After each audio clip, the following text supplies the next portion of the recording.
would be completed maybe within 2, 3 or 4 weeks. Health Minister Ampareen Lingdaw has said that the government aims to admit the first batch of MBBS students to the proposed Shillong Medical College by 2025. Speaking to media persons, the minister said that initially there will be 50 seats.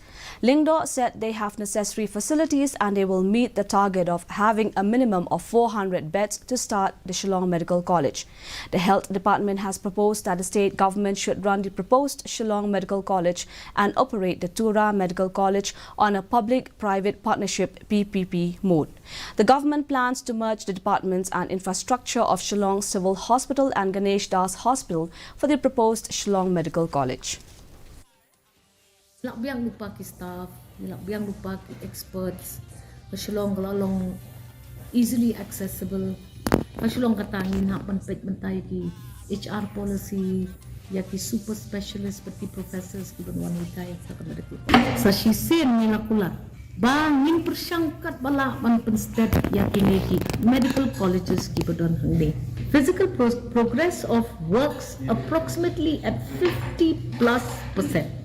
Kabamod kita ki theaters, ki lecture theaters, ki bingidot kam kata clinical hospital ban improve ya kita ki facilities hakikat tu kat ni teli ki hospitals ki badon hatura bat hajan tura tingin hapet ya kata kadang ya cakman